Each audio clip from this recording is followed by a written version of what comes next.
Well, hello, beautiful people. How we doing today? We are back at it once again with the book Excuse Me, Your Life is Waiting by Lynn Grabhorn. And we are into chapter 10 now. And this is part 46. And the last one, for you guys, just a little bit of a recap, was a very controversial subject, only in the sense of really, having a grounding and understanding of, like, hey, a reality check that our relationships, yeah, we're creating those, we are attracting those, and explaining exactly how that's done, and really understanding the importance of being kind to yourself, and just learning appreciation and keeping an open valve. So now we're going to get into chapter 10, and this chapter in particular is going to be all about the body, living the body, dying the body. So let's go ahead and get right into that. Here we go. All right, here we go. Chapter 10. Living the body, dying the body. I hope I've made it quite clear by now that I'm not yet walking on water, manifesting gold coins in my hand, or maintaining half a dozen resort villas to which I flee in one of my 4 Lamborghinis when I tire of my servant-laden estates overlooking the Caribbean. Hmm. Has my life changed since learning to direct my energy flow? Like an about face. Sure, I still have an ample supply of old beliefs that cause my teeter-tottering scales to tip toward negative focus, negative feelings, a closed valve, and bad moods until I catch them and turn them around. Exactly. Sometimes the process is fast and electrifying. Other times, so slow it seems like lifetimes pass before I get myself talked out of a downer. There is, however, one area of my recent energy flowing life that has been more of a joy to me than the freedom of money or any of the other betterments of well being, and that is my body. Hmm. When I was in my 40s, in the midst of my worst victimhood years, I had one lousy bad back. Sometimes I couldn't get out of bed for a week. Other times, the spasms that grabbed me were so intensely painful, I let out screams that could be heard in the next state. Although I'd managed to scrunch into the car, I'd finally make it to work, only to stand or kneel all day at my desk, as sitting was far too painful.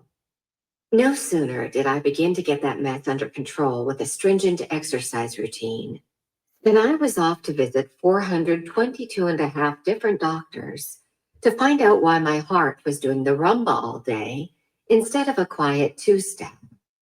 A holistic MD finally labeled it severe hypoglycemia, low blood sugar, probably brought on by stress. Hmm. A slight understatement. I was not in good shape emotionally, physically, mentally, or spiritually.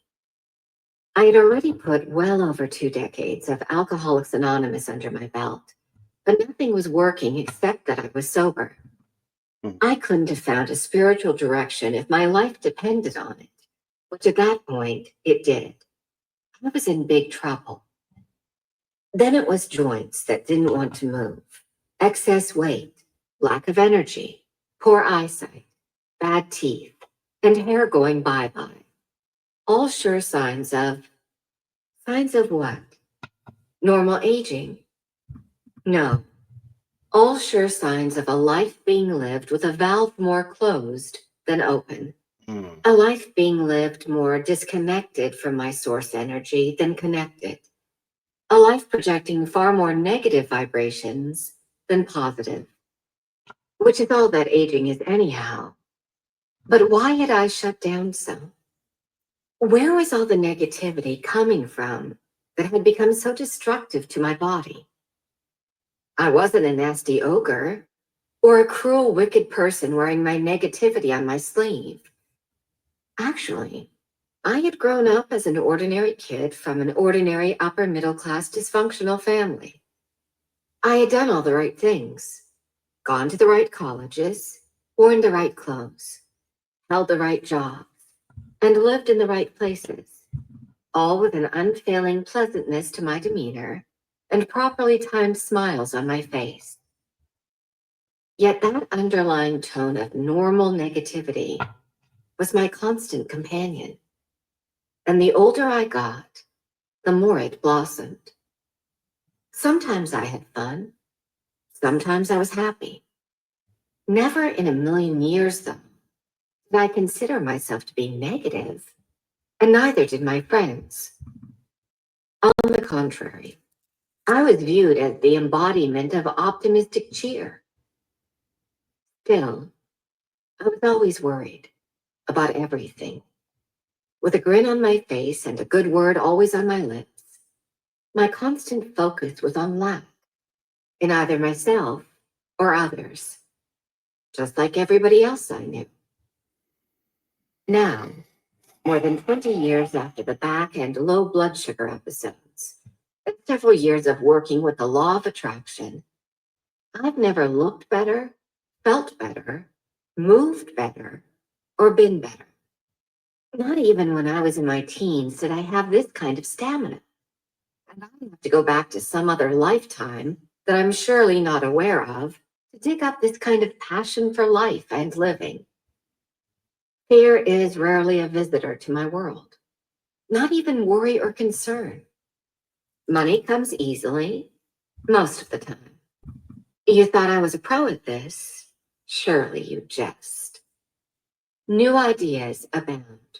Work is accomplished with fun and ease. I'm doing what I want to do when I want to do it, for the most part. Bouts of negative focus last only briefly, or for as long as I feel like having them. A continuum of days that are extraordinarily happy comes by my design. Mm. And the byproduct to all of this, my astoundingly good health,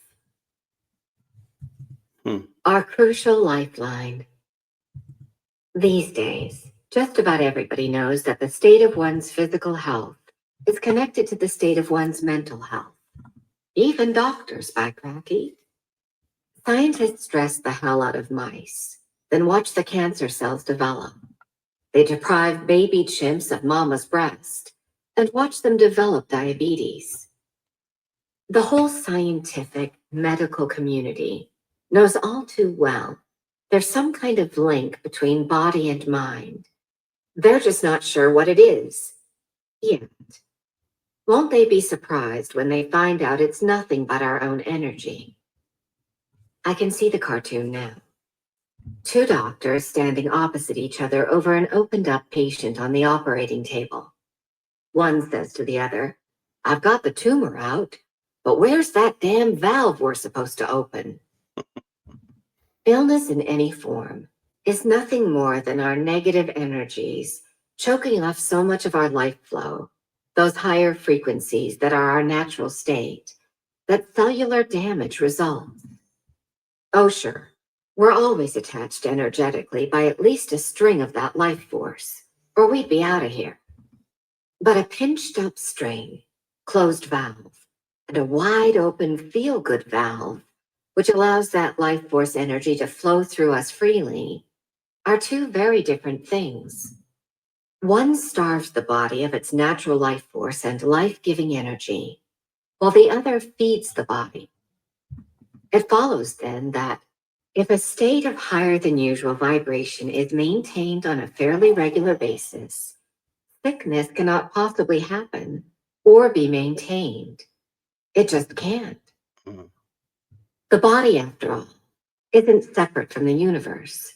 So when we think a thought, the vibrations run through the body as well as everywhere else. If those vibrations are in harmony with our body's intrinsic programming for well-being, open valve, feel good, then the cells thrive. But if it's negative energy we're projecting, the cells can't remain strong enough to do their job. All they've had to feed on are the physical foods we've ingested, and that's simply not enough to keep them going. Without the high frequency energy of life force necessary for them to survive, they eventually weaken and die before their time, no longer able to replicate normally and sustain healthy life. Illness exists for only one reason. Someone has flowed more low frequency energy than high, which of course is why so much illness exists. Hmm. Find the generally happy person, the one who constantly pulls themselves up and out of negative emotions, and you'll find a healthy person. Always. People who are sick have shut themselves off in some degree from their lifeline. It may not be so obvious on the outside, but in some way or other, they've closed their valve off to their source energy through worry, blame, guilt, whatever. Sick people are just misinformed, like all of us. They can be devoutly religious, honest, upstanding citizens, dear and trusted friends. But if they are not allowing enough of the flow of their own greater energy into their lives, they are not allowing life. Indeed, all illness without exception is the disallowance of that higher energy flow and the ultimate manifestation of one's endless negative emotion. Okay. If you're ill. All right. Powerful stuff, you guys. All about the body. I hope you guys are getting this. It's the law of attraction is everything, right? It is a universal law like the law of gravity. And what you put out, you get more of. There's a great documentary by a Japanese scientist. I know they've done this with both rice and they've also done this with uh, water. And, just constantly saying positive reinforcement, affirmations to either the rice or the water while it's just sitting in like a petri dish. And then they did another one separate in another room where it was just nothing but evil, terrible things, and the worst things you could say to a person or even say to yourself. And then they did another one that was just completely isolated, didn't even do anything but just isolated it in its own area. And it was very fascinating to see the results. So look that up. It's a very controversial documentary. I know that The Secret talks about it in the movie, but words are very powerful, you guys. So be kind to yourself. And you know this is why, I mean, when they say, you get sick, well, look at the word disease. Disease, it's dis-ease. The body is not at ease. So these are things that you want to continue to work on and be kind to yourself. So we're going to continue on in this chapter. I hope you guys are enjoying this. So come back again tomorrow. Comment down below if you've gotten some great value out of this particular part. And if you haven't already, like and subscribe. Make sure that you hit that notification button so that you don't miss any of this content as I'm pushing this out every single day. So until next time, you guys make it a great day. Take care.